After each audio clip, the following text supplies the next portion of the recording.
กราบสวัสดีครับพี่น้องFCแฟนช่องของทั้งช่องพอปูนาคมหาลาภเบิดไปเลยได้ขนาดเด้อมื้อนี้ข้าติดภารกิจข้าติดภารกิจมื้อนี้ที่จริงแล้วพอปูนาคปล่อยเลขเล่าประเดี๋ยวต้องว่าประเดี๋ยวทั้งหมดเพราะฉะนั้นมื้อนี้ให้พี่น้องเบิ่งเอาถ้าผู้ใดเบิ่งท่านกับท่านมงท่านแล้วก็แล้วไปเด้อเลขเล่าพอปูนาคน่ะปล่อยไปแล้วคือ46กับ49เลขเล่าวันที่15นี่เด้วันศุกร์ที่15เนี่ยแต่มื้อนี้หาว่าเป็นโค้งสุดท้ายพอปูนาคมื้ออื่นสิยากอีกสิบ่ได้เฮ็ดหยังเงี้ยทำยังอีกว่าต่อไป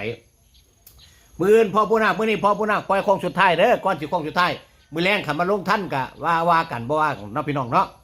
มือนี้พอผู้นาคปล่อยเลขโค้งสุดท้ายเลขที่พอผู้นาคเอาไว้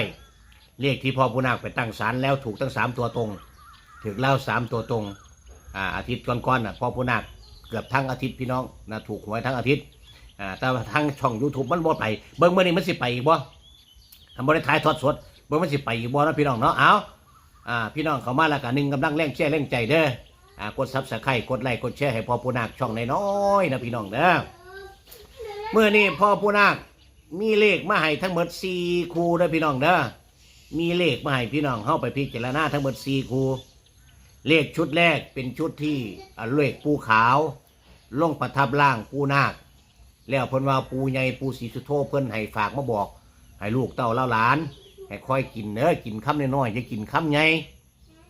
กินคำน้อยๆอย่ากินคำใหญ่ขาได้แล้วก็ทำบุญน้ำเพิ่นก็ว่าจังสี่เนาะพี่น้องเนาะเพิ่นก็บอกพ่อปูนาคว่า74จะกลับมาอีกครั้งหนึ่ง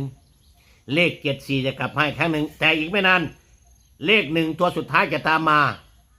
พ่อปูนาคเลยตีใส่74กับ7441แล้วก็17ได้พี่น้องเนาะ7441แล้วก็17เดี๋ยวมีลงคลิปไว้ให้ช่วงสุดท้ายอยู่พี่น้องแล้วก็เลขอีกตัวนึงที่พ่อปูนาคอุบเอาไว้เลขตัวนี้เห็นขึ้นอยู่ใบโพทองมองที่ปูนาคไปตั้งศาลพี่น้องพอพ่อนาคอุบเอาไว้ว่าจะมาเปิดเผยวันที่15มื้อนี้กับวันที่15พ่อปูนาคก็เลยเห็นแล้วว่าตัวนั้นมันเป็นเลข73นะพี่น้องเด้ออันนี้คือเลขใหญ่เด้อเลขวันที่16เดือนพฤษภาคม2569ของเฮานะพี่น้องครับวันที่16พ่อปูนาคให้4หางได้แก่หมายเลข